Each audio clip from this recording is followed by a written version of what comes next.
Merhaba sevgili Kültür Kervanı izleyenleri. Bu hafta sizlerle beraber Kuzey Makedonya'da olacağız. Şu anda çok güzel bir kasaba olan Radoviç'teyiz.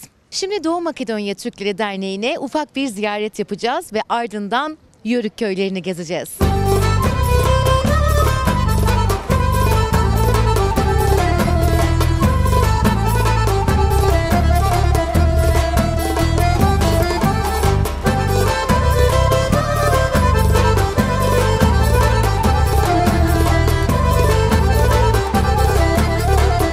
Sevgili izleyenlerimiz, Doğu Makedonya Türkleri Derneği'nin misafiriyiz bugün ve yanımızda başkan yardımcımız var. Hemen kendisini biraz tanımak isteriz.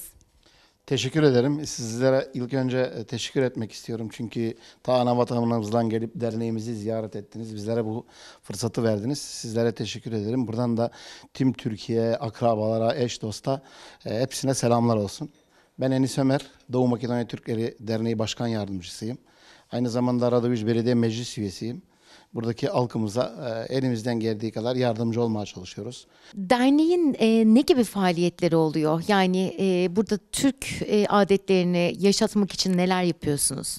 Şimdi biz Doğu Makedonya Türkleri Derneği olarak derneği kurduğumuzda 2004 yılında derneğin amaçlarından bir tanesiydi. Buradaki yaşayan Yörüklerin örf adetlerini, geleneklerini, göreneklerini yaşatmak. Bununla da ilgili 2007 yılında aldığımız karardan her yıl düzenliyoruz Yörük şenlikleri. Orada asıl amacı bu festivalin dediğim gibi buradaki Yörüklerin örf adetlerini, geleneklerini, görenekleri gençlere yaşatmak. Bunu da yaşatmaya çalışıyoruz. Tabii ki şimdi Yörük köylerine çıktığın zaman hala da günlük kıyafetlerini, Yörük elbiselerini kullanıyorlar. Ama maalesef gençlerde yavaş yavaş bu kaybolmaya başladı. Biz de dernek olaraktan dedik ki böyle bir festival düzenleyelim. Oraya 2-3 bin kişi katılım oluyor. Makedonya'nın dört bir yanından, yurt dışından gelen folklor gösterileri oluyor. Selamlama konuşmaları oluyor. Atasporumuz güreş oluyor. Aynı olduğu zaman koşu yarışları oluyor. Baktığın zaman böyle güzel bir şenlik oluyor. Dediğim gibi bu yıl 17.sini düzenledik. Çok teşekkür ederiz bu arada. Günlerdir burada özlediğimiz Türk kahvesini de ikram ettiniz bize. Çok mutluyuz gerçekten bu kahveye şu an kavuştuğumuz için. Peki burada düğünler de festival gibi oluyormuş. Hatta biz bugün katılacağız bir tanesine. Neler yapılıyor bu düğünlerde? Şimdi bizim düğünlerimizde eskiye kalan biz Yörükler Konya Karaman'dan daha Osmanlı döneminden önce buraya yerleşmişler. Tabii ki siyasi anlamında Tito döneminde biraz arka planda kalınmış buradaki Yörükler, Türkler. Neden? Çünkü kendilerine kapanık ama belki de öyle olması bizim avantajımıza döndü. Neden? Çünkü biz Makedonlarla alışveriş aramızda yok. Yani akraba evliliği yok. Kendilerine içine kapanıp herkes birbiriyle evlilik yapmış. Bu da bizim örf adetlerimizi, dilimizi korumuş bir nevi böyle. O da bizim açımızdan gerçekten avantaj ve de güzel olmuş. İnşallah bunu da dediğim gibi biz yaşatmaya çalışıyoruz. Radoviç Belediyesi 26 bin nüfusu var. Bu 26 binden 4 bin, 5 bin arası Türk yaşamaktadır. Radoviç'e bağlı 7 tane Türk köyü vardır. Buçim, Topolnica, Pırnalı, Süpürge, Ali Koç, Kocaeli ve Kılavuzlu köyleri. Bu köylerde %100 Türklerin yaşadığı, Yörüklerin yaşadığı yerler. Biz nüfus olaraktan Türkler Radoviç'le beraber, Radoviç'teki bulunan soydaşlarımızla beraber %16.7 yani %17 oluşturuyoruz. Bu da 4 bin, 5 bin kişi yaşıyor demek ki. Buradaki Radoviç Belediyesi'nde 19 tane meclis üyesinden Radoviç Belediyesi oluşuyor. 19 meclis üyesinden şu an 2 tane Türk bulunuyoruz. Ben Türk Demokratik Partisi'nden meclis üyesiyim.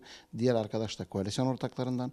Buradan da sizin vasıtanızla Tek Rumeli televizyon vasıtasıyla tüm Türkiye'miz, ana vatanımız bizim için her zaman Türkiye ne kadar güçlüyse Balkanlar o kadar güçlüdür. İnşallah Türkiye hiçbir zaman kötü duruma düşmez. Çünkü Türkiye'yi biz çok seviyoruz. Türkiye'ye şimdi gittiğiniz zaman Türk köylerinde tek tek köyleri dolaştığınız zaman, ev dolaştığınız zaman herkeste çanak anten var ve Türkiye'yi herkes izliyorlar. Tüm Türkiye, Doğu Makedonya Türkleri adına, Radoviç Belediyesi adına ve şahsı adıma teşekkür ederim. Hepsine saygılar, sevgiler, selamlarımı iletiyorum. Efendim tüm Türkiye'ye selam olsun. Bizler Kocaeli Yörük Köyü'ne doğru yola çıkıyoruz. Bizi izlemeye devam edin.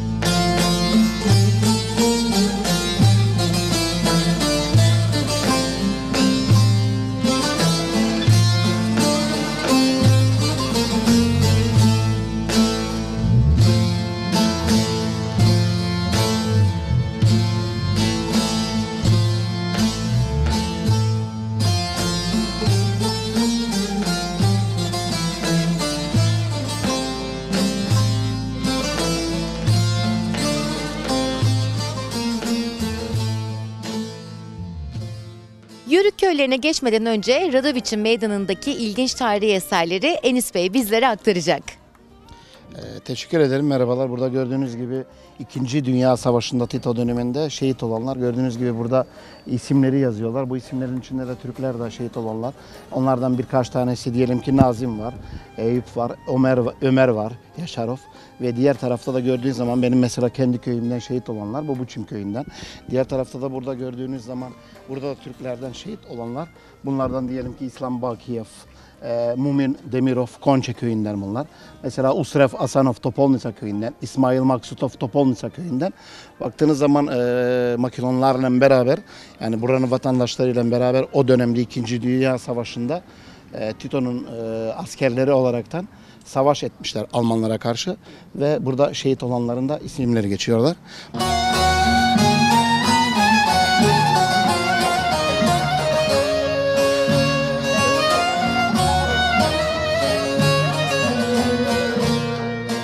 Enis Bey peki neden burada tek bir minare var? Evet, şimdi gördüğünüz gibi bu 14. yüzyılında inşa edilen bir minare. 17. yüzyılında restore edilmiş ve 17. yüzyıldan gördüğünüz gibi dimdik ayakta ama baktığınız zaman restore edilmesi gerekiyor. İnşallah buradan da yetkililere ve Türkiye'ye sesleniyorum. İnşallah iş adamları veya Türkiye kurumları gelip bunu bir restore ederseler çok güzel olur. Çünkü çok tarihi bir eser. Ve gördüğünüz gibi burada tek minarenin kalmanın Tito döneminde 2. Dünya Savaşı'ndan sonra 1970 yıllarına kadar hatta 75 yıllarına kadar burada cami de varmış. Caminin de ismi Çarşı Camii'ymiş. Ama 1970 yıllarından sonra tam şimdi bilmiyorum hangi yılda sözleşme yapılmış ve sözleşme yapılarak buradaki cami mütevellileriyle sözleşme yapılarak buradaki minare artık eski olduğu için çökmek üzereymiş. Bir gün cuma namazını kıldığımız camide oraya taşımışlar camiyi. Böylece orada zaten orası Türk Mahallesi gördüğünüz gibi. Böylece burada tek minare kalmış. Ve bir de solumuzda gördüğünüz zaman Osmanlı döneminde kütüphane olaraktan kullanılan ve şu an türbe gibi görünüyor. Bir arada Kur'an kurusu verilmiş orada. Ona da ihtiyacımız var. Onun da restore edilmesi gerekiyor ve çok tarihi bir eser. İnşallah biraz önce dediğim gibi Türkiye'deki yetkililere buradan sesleniyorum. Gelip yardımcı olursalar biz her konuda burada yardımcı olmaya çalışacağız. Bunu restore edelim, hep beraber el ele verelim. Bu tarihi eserimizi koruyalım. Bu kıymetli bilgiler için çok teşekkür ediyoruz Enis Bey. Biz teşekkür ederiz. Sağ olun, var olun.